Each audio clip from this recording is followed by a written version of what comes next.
Hello students, आज हम basic programming skill जो सी लैंग्वेज के साथ रिलेटेड है उसका फोर्थ यूनिट का फर्स्ट पार्ट आपके लिए लेकर आए हैं। और इस पार्ट में हम लोग मतलब सी के इनपुट आउटपुट ऑपरेशंस के बारे में करेंगे। तो हमें पता ही है कि जब हम लोग कोई कंप्यूटर प्रोग्रामिंग के ऊपर वर्क करते हैं तो वहाँ पर तीन मेन उसके एसेंशियल फंक्शंस होते हैं जो डाटा रीडिंग के में हमें हेल्प करते हैं एंड आफ्टर दैट उसकी प्रोसेसिंग होती है एंड आफ्टर प्रोसेसिंग उसका जो डाटा जो हमें एक मीनिंगफुल इंफॉर्मेशन में हमें आउटपुट में शो होता है। मतलब तीन उसके मेजर जो एसेंशियल फंक्शंस हैं कंप्यूटर प्रोग्राम्स के, रीडिंग, प्रोसेसिंग और राइटिंग ऑफ डाटा, तो इनके अकॉर्डिंगली हम लोग यूज करते हैं। तो मेन फोकस हमारा जहाँ पर ये है कि जब हम लोग डाटा को रीड करवाते हैं तो उसके लिए हमारे पास वेरिएबल हमें हेल्पफुल होते हैं जिसमें हम टेम्परेरी स्टोरेज लोकेशन में अपनी वैल्यू को डालते हैं और जिस टाइप की हमें वैल्यू चाहिए होती है और उसके अकॉर्डिंगली लेटर जब हमें उनकी नीड होती है तो हम लोग उनको यूज करते हैं। तो two method of provide the data to the program variables. First one method is to assign the value to the variable through the assignment statement such as जैसे इक्वल टू ऑपरेटर हम लोग use करते हैं। तो as example x equal to 5 a equal to 0 अगर हम लोग ऐसे राइट कर रहे हैं तो डेट मीन्स की a and x is the variables as integer type. तो उसके अंदर हम लोग वैल्यूज को स्टोर कर रहे हैं। तो 5 एंड 0 जो उसकी वैल्यूज है, जो कांस्टेंट वैल्यू है जो हम लोग वेरिएबल के अंदर स्टोर करते हैं। तो या तो हमें ये वैल्यू फिक्स रखनी है उसके अकॉर्डिंगली हम लोग यूज करवाना चाहते हैं एंड या फिर हमें डायनेमिकली मतलब वैल्यू को स्टोर करवाना है अकॉर्डिंग टू ड्यूरिंग एग्जीक्यूशन। जब प्रोग्राम आपका एग्जीक्यूट होना है तब हमें वैल्यू को स्टोर करवाना है। तो another method is to use two input functions scanf which can be the read data from the terminals। मतलब टर्मिनल से हमें डाटा को रीड करना है, कीबोर्ड से डाटा को रीड करना है, किसी फाइल में से डाटा को रीड करना है और वेरिएबल के अंदर डलवाना है। तो वो वैल्यूज जो हमारे पास जाएगी तो उसमें जो हमें मतलब अगर हम लोग जो इनपुट वाइज है हमारा कीबोर्ड है उसमें से डाटा को अगर हम लोग रीड कर रहे हैं तो scanf हमें हेल्पफुल होएगा। तो डाटा इनपुट फंक्शन है और वहां पर हम लोग इसको यूज करवा सकते हैं। ये हमें मतलब प्रोग्राम के अंदर ये मतलब ये देखना है कि प्रोग्राम में हमें वेरिएबल जो चाहिए होंगे क्या उनको इनिशियलाइज करना है या उनको हमें थ्रू यूजर के वैल्यूज को इनपुट करवाना है। तो उसके लिए आपके पास दो मेथड रहेंगे, first one the assignment operator and second one the scanf function. तो इन दोनों की हेल्प से हम लोग यूज करवा सकते हैं। तो जो हमारे इनपुट आउटपुट मेथड के अकॉर्डिंगली अगर हम लोग चलें तो जो मेथड हमें मतलब वहां से मिल रहे हैं तो सी में अगर लैंग्वेज की हम लोग बात करें तो कोई भी ऐसी स्टेटमेंट नहीं है। एज ए 32 कीवर्ड्स में बात कर रहा हूँ कि 32 कीवर्ड्स में ऐसा कोई भी वर्ड नहीं है जिसके थ्रू हम लोग डायरेक्टली डाटा इनपुट कर सकें और डाटा आउटपुट कर सकें। तो वो हमारे पास एक प्रॉब्लम्स रहती है, बट सी लैंग्वेज हमें प्रोवाइड करता है एक स्टैंडर्ड इनपुट आउटपुट फंक्शन के अकॉर्डिंगली एक लाइब्रेरी हमें प्रोवाइड करता है जिसका नेम है studio.h। मतलब स्टैंडर्ड इनपुट आउटपुट जो उसका फुल फॉर्म है। तो ये एक लाइब्रेरी है जिसके अंदर हमारे पास ऐसे मेथड हैं जो इनपुट और आउटपुट में हमें हेल्पफुल होते हैं। तो जब भी हमें उन मेथड को यूज करना है तो हमें वेरी बिगिनिंग ऑफ फाइल में जाकर वहां पर हैश इंक्लूड के साथ उस फाइल को जाके अटैच करना है। studio.h फाइल है जो एंगल ब्रैकेट में हम लोग राइट करेंगे। तो इसमें अगर मतलब वैल्यूज आप एंटर करवा रहे हो या आउटपुट करवा रहे हो तो एक्सेप्शन चांसेस जो होंगे वो कम रहेंगे। तो पहले हम लोग बात कर रहे हैं कैरेक्टर्स रीड करने के लिए जो मेथड हमें मतलब प्रोवाइड कर रहा है वो मेथड है get character, get ch, get ch। मतलब ये तीन मेथड हैं जो सिंगल लेटर स्टोर करने में हमें हेल्पफुल होते हैं। अगर हमने बाहर से कोई वैल्यू को एंटर करवाना है, एज एग्जांपल कि हम लोग कोई डिसीजन डाल रहे हैं कि do you want continue, yes और नो, y और n हमें प्रेस करना है, तो उसके अकॉर्डिंगली हम लोग इसको लेकर चलेंगे। तो हमें ये तीन मेथड प्रोवाइड होते हैं, गेट कैर, गेट ch और गेट ch। मतलब ये तीन मेथड है जो यूज होते हैं। गेट कैर मतलब गेट कैरेक्टर्स, ये तीनों ही गेट कैरेक्टर के लिए यूज होते हैं, बट उनकी जो फंक्शनलिटी है वो थोड़ी सी डिफरेंट है। तो जब हम लोग इन फंक्शन को यूज करेंगे तो उसमें जो वैल्यू हम लोग एंटर करवा रहे हैं वो डिस्प्ले होगी कि आपने क्या एंटर करवाया हुआ है। और वहां पर एंटर की कई जो फंक्शन है वेट करते हैं, कई नहीं करते हैं। अगर हम लोग गेट कैर की बात करें जो फर्स्ट मेथड है, तो उसमें जो हम लोग एंटर करवाएंगे वो हमें डिस्प्ले होएगा। अगर हमें लग रहा है कि वो वैल्यू हमने चेंज करनी है तो इमीडिएटली हम लोग चेंज भी कर सकते हैं। और जब हमने एंटर की प्रेस कर दी तो वो वैल्यू जो होगी एक्सेप्टेड हो जाएगी, किसी ना किसी वेरिएबल के अंदर वो वैल्यू पास आउट हो जाएगी जो गेट कैर के आगे हमें वो वेरिएबल यूज किया हुआ है। तो गेट कैरेक्टर्स की जो रिक्वायरमेंट होती है वो एंटर की होती है। जब हम लोग कोई भी एंटर की प्रेस करेंगे तब वो डाटा एक्सेप्टेड करता है और किसी वेरिएबल में डलवाएगा। और जो डाटा हम लोग एंटर करवा रहे हैं वो हमें विजुअलाइज भी होएगा। एंड अगर हम लोग बात करें गेट सी एच मतलब गेट कैरेक्टर, ई मतलब इको के लिए यूज हो रहा है। तो जहाँ पर हमें सिर्फ जो लेटर हमने प्रेस किया है वो तो दिखाई देगा, बट वो विदाउट एंटर की वेट किए तो वो सीधा नेक्स्ट स्टेटमेंट में चला जाएगा, मतलब वो डाटा शिफ्टेड हो जाएगा, वहां पर एंटर की जरूरत नहीं पड़ेगी।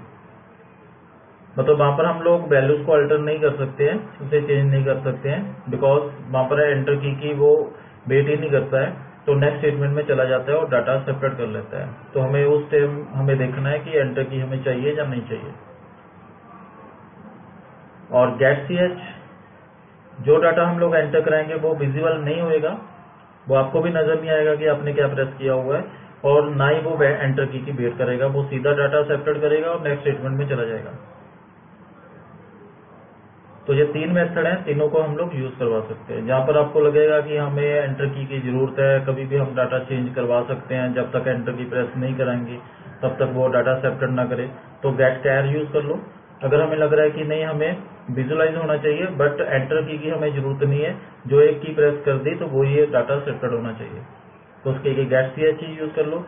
अगर डाटा को विजिबल भी नहीं करना है और एंटर की वेट भी नहीं करनी है तो उसके लिए गेट सी एच हम लोग यूज करेंगे। तो इनका जो फॉर्म है जो हम लोग राइट करते हैं, तो वेरिएबल इक्वल टू ये तीनों में से कोई भी एक मेथड को हम लोग यूज करवा सकते हैं। जैसे वेरिएबल नेम इक्वल टू गेट कैर, एज एग्जाम्पल की C H as a character type variable है, तो उसमें एक वैल्यू जाएगी जो बाहर से हम लोग एंटर करेंगे। कोई भी लेटर जो होगा, कोई डिजिट्स, कोई स्पेशल सिंबल, वो पास आउट हो जाएगा, क्योंकि वो कैरेक्टर्स में आते हैं, तो हम लोग यूज कर सकते हैं। वन कैरेक्टर एट ए टाइम पास होएगा, एक से ज्यादा पास नहीं होगा। तो उसके लिए हमें मतलब ये देखना है कि जब भी हमें कोई कैरेक्टर वैल्यू को रीड करना है तो उसके लिए गेट कैर, गेट सी एच, इन तीनों में से हम लोग कोई भी यूज करवा सकते हैं।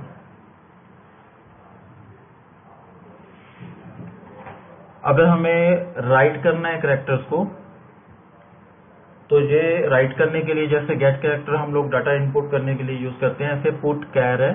पुट कैर के थ्रू हम लोग जो डाटा हमें एंटर करवाया हुआ है वो वेरिएबल का डाटा आपका टर्मिनल पर शो हो जाएगा। तो उसके लिए जो उसका मतलब स्टाइल है वो जो हम लोग यूज करते हैं, पुट कैर, और उसके अंदर कैरेक्टर वेरिएबल का नेम डाल दो या कैरेक्टर कांस्टेंट डाल दो, तो वो आपको स्क्रीन पर विजुअलाइज हो जाएगा। एज एग्जाम्पल की सपोज एक कैरेक्टर वेरिएबल आंसर है, उसके अंदर हमने इनिशियलाइज किया हुआ है y को, और जब पुट कैर में हम लोग आंसर को पास आउट करेंगे तो आपको y स्क्रीन के ऊपर शो हो जाएगा। गेट कैर और पुट कैर ये दोनों ही अनफॉर्मेटेड फंक्शन है जो हम लोग यूज कर सकते हैं। अगर हमें ये मेथड यूज करवाने हैं फॉर्मेटेड स्टाइल में जाकर, तो उसके लिए printf scanf है, तो उसकी हेल्प से हम लोग %c के थ्रू डाटा को एंटर करवा सकते हैं और डाटा को रीड करवा सकते हैं। तो जैसे गेट कैर है ऐसे पुट कैर है। गेट कैर डाटा रीड करने के लिए, put char as a monitor पर डाटा को शो करने के लिए, सिंगल लेटर्स के लिए। अगर फॉर्मेटेड इनपुट की हम लोग बात करें तो उसके अंदर हमारे पास scanf आ जाता है। तो जो scanf है उसके अंदर किसी भी टाइप की आप वैल्यूज को शो करवा सकते हो, जिसके अंदर फैसिलिटीज है। तो अकॉर्डिंग टू पर्टिकुलर फॉर्मेट जो उसके अंदर आप डालोगे तो वो उस टाइप का वो आपको डाटा इनपुट करवाएगा। तो उसका जो प्रोटोटाइप है, जो उसका स्टाइल है, स्कैनएफ के अंदर हमें एक कंट्रोल स्ट्रिंग को यूज करना है और फिर उसके अंदर कॉमा सेपरेटर के साथ आर्गुमेंट लिस्ट डालनी है जिनको आप शो करवाना चाहते हो। तो जो कंट्रोल स्ट्रिंग होती है, इस contain the field specification which is direct to interpretation of the input data, कि हमें डाटा को बाहर से एंटर करवाना है और वो जो डाटा एंटर होएगा वो आपका कंट्रोल स्ट्रिंग के थ्रू आर्गुमेंट में पास आउट हो जाएगा। तो जो स्कैनएफ का बेसिक जो सिंटैक्स है जो हम लोग यूज करते हैं, तो कंट्रोल स्ट्रिंग है जो बेसिकली इंपॉर्टेंट रोल प्ले करता है कि जब हम लोग बाहर से कोई वैल्यू एंटर करवाएंगे वो एज ए स्ट्रिंग टाइप की आपकी वैल्यू होगी, तो हमें किसी पर्टिकुलर फॉर्मेट में वो वैल्यू को पास आउट करना है। वो आपके फॉर्मेट जो होंगे वो आपके होंगे कि वो इंटीजर टाइप चाहिए, फ्लोट टाइप चाहिए, डबल टाइप चाहिए या कैरेक्टर टाइप चाहिए। तो अकॉर्डिंग टू आपके पास फॉर्मेट स्पेसिफायर हैं जो आपको हेल्पफुल होते हैं। तो कंट्रोल स्ट्रिंग के अंदर हमें सिर्फ मतलब फॉर्मेट स्पेसिफायर को ही यूज करना है। In the control string fields specification the consist of the conversions characters जो परसेंटेज है and the data types character and the optional numbers specify the field with. तो जहां पर आप फील्ड विथ भी डाल सकते हो, वो ऑप्शनल है, अगर आपको चाहिए होगा तो आप वहां पर यूज कर सकते हो। परसेंटेज और विथ एंड डेटा टाइप्स, इन तीनों का कॉम्बिनेशन आप यूज करवा सकते हो, वो हमारा कंट्रोल स्ट्रिंग के अंदर आएगा। और जो आर्गुमेंट लिस्ट है हमारे पास जो होती है, जैसे 1 to लेकर n तक हमारे पास आर्गुमेंट लिस्ट है, अगर हम पास कर रहे हैं this one is the specify the address of the location where the data is stored. तो हमें एक लोकेशन नेम देने हैं, वो लोकेशन नेम उसके अंदर हमें डाटा को स्टोर करना है। तो जहां पर हम लोग जो आर्गुमेंट 1 2 3 आर्गुमेंट n यूज करने हैं, तो वहां पर एड्रेस ऑफ वेरिएबल चाहिए, जो पॉइंटर टाइप ऑफ वेरिएबल चाहिए, जो स्पेशल टाइप ऑफ वेरिएबल्स होते हैं जो एड्रेस से ही कंटेन करते हैं। या तो पॉइंटर वेरिएबल होंगे या फिर नॉर्मल वेरिएबल है तो as a address of variable हमें यूज करने हैं ऊपर। और जो कंट्रोल स्ट्रिंग है एंड आर्गुमेंट हम लोग डाल रहे हैं, तो दोनों के बीच में हमें जो सेपरेशन चाहिए होगी वो कॉमास के साथ आएगी, तो कॉमा सेपरेटर हम लोग यूज कर सकते हैं। इसके बाद कंट्रोल स्ट्रिंग के अंदर इन्वर्टेड कॉमा में हमें जो भी कुछ राइट करना है वो राइट करेंगे एंड आफ्टर दैट जितने आपके आर्गुमेंट्स होंगे वो कॉमा के साथ हम लोग सेपरेटेड करेंगे।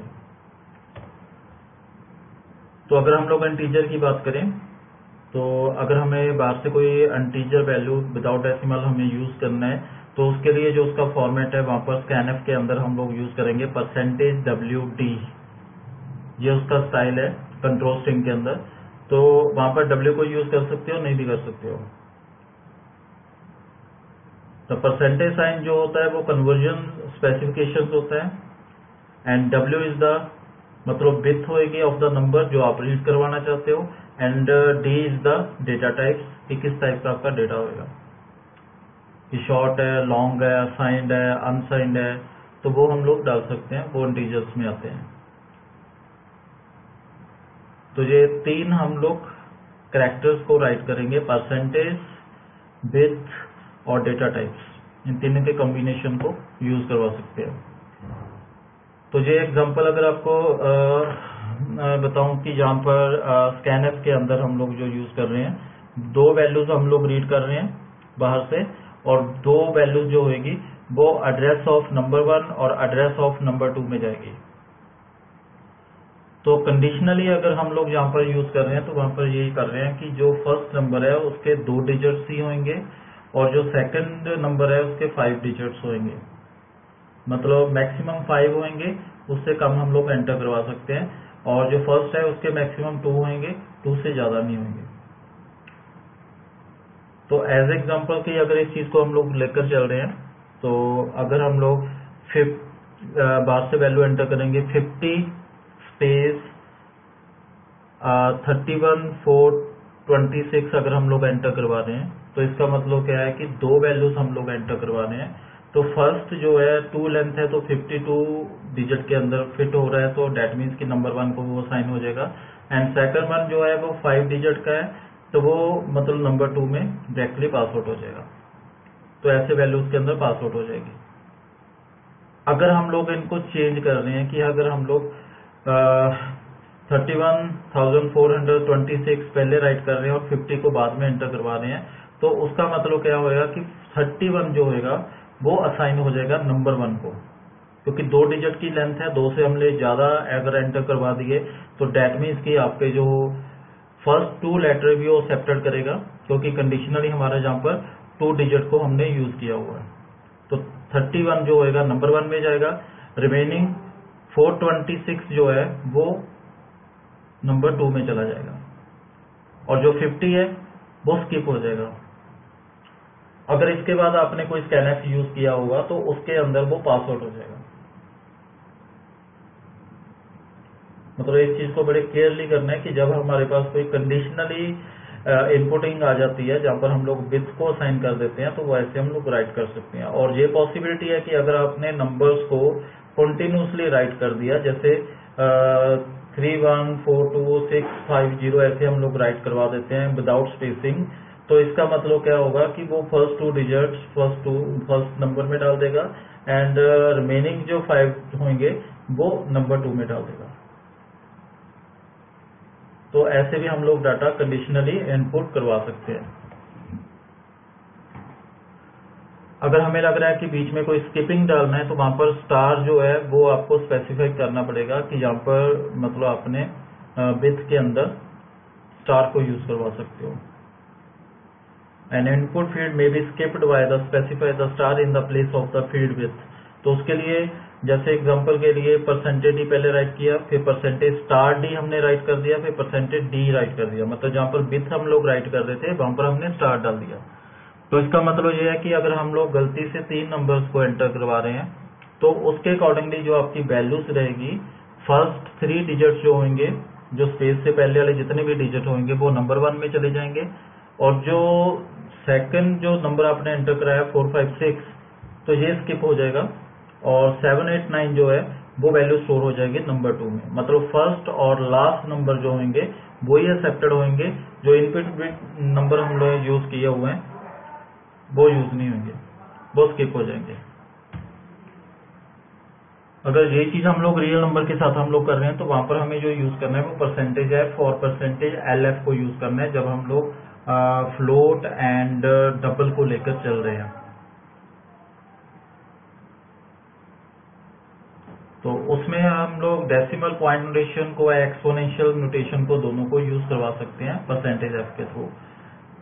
सपोज हमारे पास 3 वेरिएबल्स हैं और वो एक्स वाई जेड तीनों ही जो है वो फ्लोट टाइप के हैं, तो स्कैनएफ के थ्रू उसमें हम लोग वैल्यू डलवा सकते हैं, परसेंटेज है, परसेंटेज है, परसेंटेज है।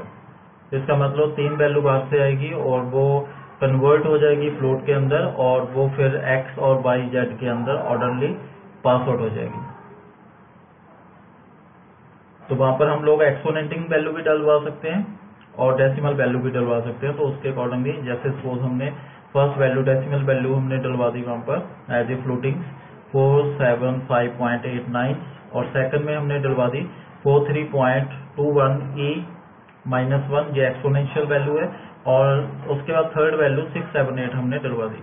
तो जो एक्सेप्टेड होएगा वेरिएबल के अंदर, एक्स में वैल्यू चली जाएगी 475.89, वो एग्जैक्ट वैसे ही जाएगा, एंड उसके बाद 4 जीरोस जो होगी नाल असाइन हो जाएगी, मतलब 8.89000000। और अगर 4 जो एक्सपोनेंशियल वैल्यू है वो आपकी बाई के अंदर स्टोर होगी, वहां पर आएगा 4.321, जो वाई में असाइन हो जाएगा, और लास्ट वन जो है वो आपकी वैल्यू 6.678.000000, ये 6 जो आफ्टर डेसिमल आपको मिल जाएगी।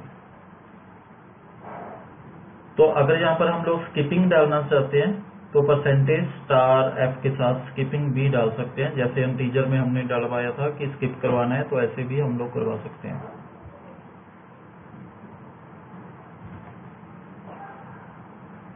अगर कैरेक्टर स्ट्रिंग की हम लोग बात करें, जहाँ पर हम लोग कलेक्शन ऑफ कैरेक्टर्स की बात कर रहे हैं कि एक कैरेक्टर एंटर नहीं करवाना है, एक से ज्यादा कैरेक्टर्स को एंटर करवाना है।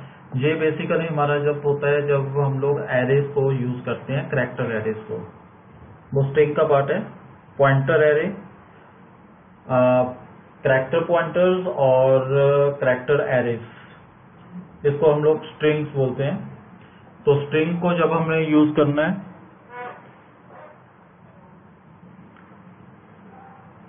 तो उसके लिए जो उसका फॉर्मेट स्पेसिफायर होगा वो होगा %s%c, और बीच में हम लोग विड्थ को डाल सकते हैं, w इज द विड्थ। तो सपोज एज एग्जांपल की करैक्टर नेम 1 जिसकी लेंथ जो है 15 करैक्टर्स है, कि 15 करैक्टर्स का आप नेम डलवा सकते हो, तो उसके लिए हम लोग यूज करवा सकते हैं %c और %s। अगर हम लोग %c यूज करवा रहे हैं, उसके साथ हमने विड्थ को स्पेसिफाई कर दिया, तो डेट मीन्स कि आपको एंटर तब तक करवाना है जब तक 15 लेटर्स कंप्लीट नहीं हो जाते हैं। %wc for the reading a string, the system will be wait until the width character is keyed in. जब तक हम लोग लास्ट कैरेक्टर एंटर नहीं कराएंगे तब तक वो रीड करता जाएगा। मतलब वो 15 लेटर्स हमें एंटर करवाने हैं, एंड आफ्टर 15 फिर वो डाटा को एक्सेप्ट कर लेगा। बट अगर हम लोग %s यूज कर रहे हैं तो जहां पर एज कोई कंडीशन नहीं है, जहां पर आप लोग 15 लेटर्स या 15 से कम भी लेटर को एंटर करवा सकते हो, तो उसके अकॉर्डिंगली वो डाटा एक्सेप्ट कर लेगा। और एक चीज माइंड में रखनी है कि जब हम लोग %s को यूज कर रहे हैं या %c यूज कर रहे हैं, तो उस केस में जब हम लोग डाटा को रीड करवाते हैं थ्रू इनपुट, तो उसके अकॉर्डिंगली अगर डाटा के अंदर कहीं पर भी स्पेस आ जाएगा तो वो स्पेस को नल ट्रीट करेगा और वहां पर वो टर्मिनेशन हो जाएगा स्ट्रिंग। तो या तो हमने कंटिन्यूसली इसको राइट करना है, अगर बीच में स्पेस डाल दी तो स्पेस से पहले वाले जो लेटर्स होंगे वही एक्सेप्टेड होंगे, बाकी वाले सारे इग्नोर हो जाएंगे, क्योंकि जहां पर भी स्पेस आ गई उसके अकॉर्डिंगली वो नल ट्रीट कर देता है, वहां पर नल वैल्यू साइन कर देता है। अगर इनपुट कैरेक्टर स्ट्रिंग के अकॉर्डिंगली हम लोग चलें तो कुछ वर्जन जो हैं, जो स्कैनफ के अकॉर्डिंगली हम लोग चलते हैं, सपोर्ट करते हैं कन्वर्जन्स। वो जो कन्वर्जन्स है उसमें हम लोग स्पेसिफिकेशन देते हैं स्ट्रिंग के अकॉर्डिंगली, परसेंटेज स्क्वायर ब्रैकेट के अंदर कैरेक्टर्स को डाल सकते हैं और परसेंटेज कैप के साथ कैरेक्टर्स को डाल सकते हैं। तो specification percentage characters means that only the characters specified within the brackets are permanently in the input strings. As example कि suppose हम लोग string को enter करवा रहे हैं, suppose name enter करवा रहे हैं या last name enter करवा रहे हैं, तो वहां पर हमें numerical या special symbol नहीं चाहिए, सिर्फ हमें जो value चाहिए होगी वो alphabetically चाहिए। कैपिटल में, स्मॉल में हम लोग राइट कर सकते हैं, तो उसके अकॉर्डिंगली वहां पर हम लोग लिखेंगे स्कैनफ के अंदर परसेंटेज स्क्वायर ब्रैकेट के अंदर A-Z, मतलब कि इसका मतलब हो गया A to Z, एक रेंज स्पेसिफिक होगी और एड्रेस के अंदर वैल्यूज डलवा देंगे। अब जहां पर एड्रेस के साथ हम लोग एंड नहीं लगाएंगे, बिकॉज जो करैक्टर एरे होता है, जब pointer character as a pointer variable होता है, वो एक्चुअली रेफरेंस वेरिएबल ही होता है, तो उसके आगे हमें एंड लगाने की जरूरत नहीं है। तो जहां पर एरे हम लोग यूज कर रहे हैं एज ए करैक्टर टाइप, तो दैट मीन्स कि रेफरेंस वेरिएबल, तो उसके आगे एंड लगाने की जरूरत नहीं है। बाकी जितने भी हमारे पास इंटीजर, करैक्टर, फ्लोट, डबल ये वेरिएबल्स आएंगे तो उनके आगे एड्रेस लगाना है और स्ट्रिंग के आगे नहीं लगाना है। तो अगर हम लोग इस चीज की बात करें तो उसके अकॉर्डिंगली A to Z के अकॉर्डिंगली हमें वैल्यूज को एक्सेप्ट करना है। तो जब इसको हम लोग एंटर कराएंगे, सपोज हम लोग एक वैल्यूज एंटर करवा रहे हैं, तो वहां पर है न्यू दिल्ली 110002, ऐसे हम लोग एंटर करवा रहे हैं। तो इस केस में जो न्यूमेरिक है उसको तो वो इग्नोर कर देगा, बट जहां पर हम लोग स्ट्रिंग को लेके चल रहे हैं कि जहां पर भी आपका स्पेस आ गया, जैसे सपोज न्यू के बाद स्पेस आ रहा है, तो दैट मीन्स कि जहां पर नल वैल्यू स्टोर होगी और रिमेनिंग जितने भी लेटर्स थे वो सारे के सारे इग्नोर हो जाएंगे। तो आपके पास जो आउटपुट आएगी वो आएगी न्यू आएगी। तो जहां पर हम लोग पैडिंग्स को यूज कर सकते हैं, लेफ्ट पैडिंग और राइट पैडिंग के अकॉर्डिंगली अगर हमने यूज करना है, अगर हम लोग वहां पर लिख रहे हैं कि परसेंटेज 80s या 10s या 50s ऐसे हम लोग लिख रहे हैं, तो वो विथ डाल रहे हैं, तो इसका मतलब क्या है कि जितने लेटर वो एक्सेप्टेड करेगा, मतलब 3 लेटर वो एक्सेप्टेड कर रहा है, बाकी जो उसके 77 जो लेटर्स होंगे वो स्पेस में कन्वर्ट हो जाएंगे और वो आपको 77 स्पेसेस राइट साइड में शो कर देगा, क्योंकि हमने माइनस लगाया। अगर पॉजिटिव वहां पर वैल्यूज देते, पॉजिटिव 80 हम लोग एंटर करवाते तो वो लेफ्ट साइड में स्पेसेस को डाल देता, 77 स्पेसेस जो होगी लेफ्ट साइड में आ जाती और ये अपने आप ही राइट अलाइन हो जाता। अभी हमने माइनस किया तो इसका मतलब लेफ्ट लाइन कर लिया और लेफ्ट साइड में वो वर्ड आएगा और राइट साइड में स्पेसेस आएगी। बट हमारी अगर रिक्वायरमेंट ये है कि हम लोग जब एंटर की प्रेस करें तब भी वो नल वैल्यू स्टोर करे, इन बिटवीन जो हमने एज ए स्पेसेस को यूज किया हुआ है तो उसको एज ए करेक्टरली मतलब एक्सेप्टेड करें, उसको नल ट्रीट ना करें। तो उसके लिए फिर हम लोग यूज करते हैं परसेंटेज स्क्वायर ब्रैकेट में कैप सिंबल /n मतलब न्यू लाइन होता है। तो इसका मतलब वो फोर्सफुली जब आप लोग एंटर की प्रेस करोगे तो वहां पर वो नल वैल्यू को स्टोर करेगा, इन बिटवीन जो स्पेसेस वगैरह होगी वो सारी की सारी एक्सेप्टेड कर लेगा। मतलब वही एग्जांपल को अगर हम लोग लें तो आपके पास जो आउटपुट आएगी वो आएगी सेम आउटपुट आएगी जो आपने एंटर की होगी। तो उसमें ऐसा नहीं है जहां पर भी स्पेस आ रही है वहां पर आपका नल वैल्यू स्टोर हो रही है तो टर्मिनेट हो रहा है कैरेक्टर, ऐसा कुछ नहीं है। तो वो पूरे का पूरा मतलब एक्सेप्टेड कर लेगा। जब भी हमें यूज करना है तो स्कैनफ ही अगर हमने यूज करना है तो फिर हम लोग परसेंटेज कैप /n के थ्रू स्क्वायर ब्रैकेट में डाल के वैल्यूज को एक्सेप्टेड करा सकते हैं। तो यही चीज हमें तब चाहिए होगी जब हम लोग एज ए कंडीशनली इस चीज को लेकर चल रहे हैं। अगर सपोज हमें कंटिन्यूसली कैरेक्टर राइट करने हैं, कोई स्पेस इन बिटवीन नहीं राइट करनी, तो परसेंटेज एस से भी हम लोग यूज कर सकते हैं। या तो परसेंटेज एस यूज करेंगे या फिर percentage width of character enter करेंगे, या फिर उसमें अगर कंडीशनली यूज करना है कि A to Z ही हमें चाहिए तो फिर वो रेंज स्पेसिफिक कर देंगे। अगर आपके पास मोर देन 1 रेंजेस है तो भी वो एक्सेप्टेड करवा सकते हो। तो A - Z के बाद कॉमा सेपरेटर लगा के तो नई रेंज वो है वो आप राइट कर सकते हो।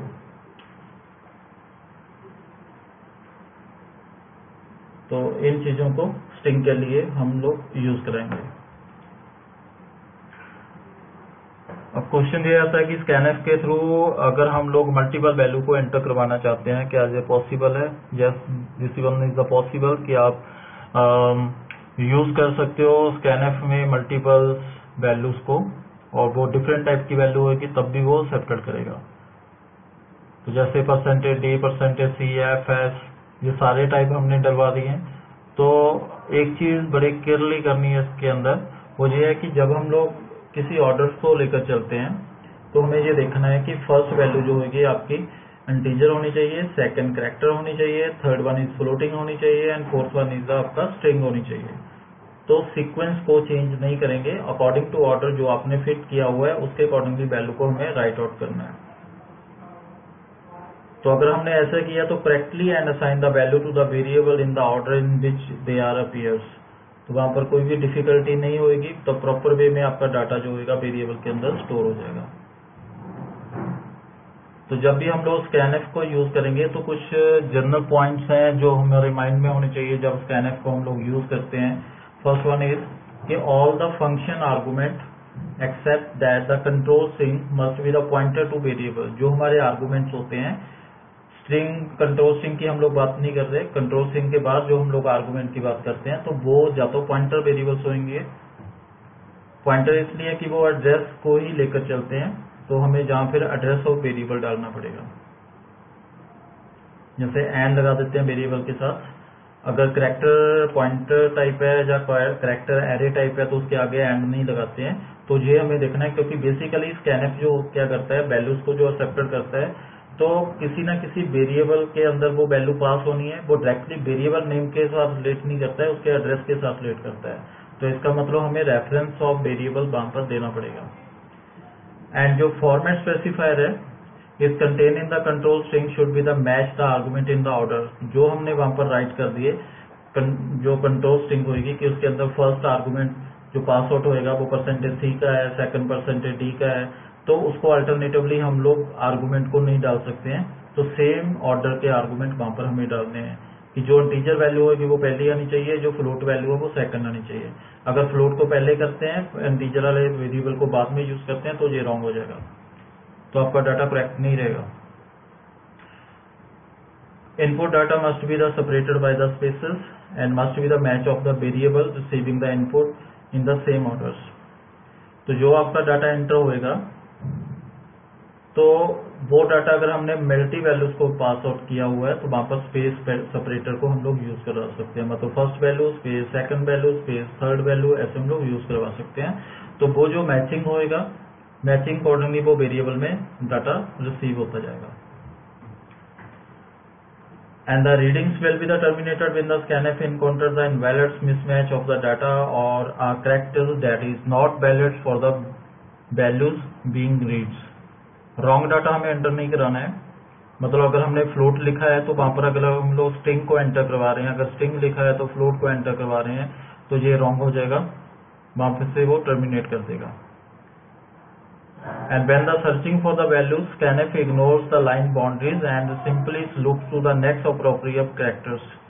मतलब scanf में जब हम लोग वैल्यूज को एंटर करवाते हैं तो जो उसकी स्कैनिंग है वो सिर्फ उसकी बाउंड्री को चेक आउट नहीं करता है, उसकी नेक्स्ट कैरेक्टर को चेक करता है कि वो कौन सा होगा, क्या वो मैचिंग कैरेक्टर है जो आपने फॉर्मेट स्पेसिफायर वहां पर डाल रखा हुआ है, अगर है तो वो डाटा पास आउट हो जाएगा।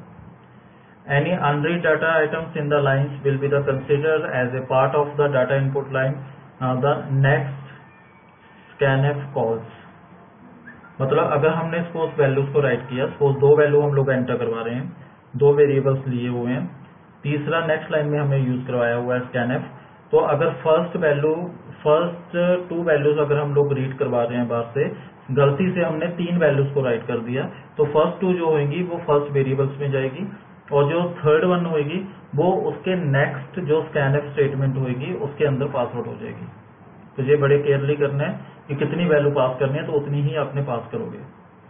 When the feed base is specified W is used, it should be the larger enough contains the input data size।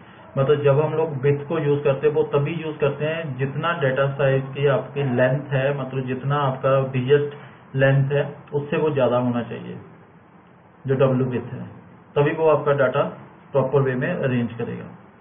अगर बिट आपकी कम है, डिजिट आपके ज्यादा है तो वहां पर वो इग्नोर हो जाएगा, वहां पर वो यूजफुल नहीं है, तो वो नॉर्मल ऑर्डर में वो वर्क करेगा। अगर बिट ज्यादा है, डिजिट आपके कम है, तब वो स्पेसिफिक कहेगा कि स्पेस आगे पीछे हमें जो यूज करवानी है वो वहां पर अलाइन होगी। तो इस चीज को लेकर हम लोग चलेंगे। ये सारे जो है मतलब इनपुट के लिए है कि डाटा हमें इनपुट करवाना है तो कैसे करवाना है, तो इस पार्ट में हमें ये सारा कवर अप किया।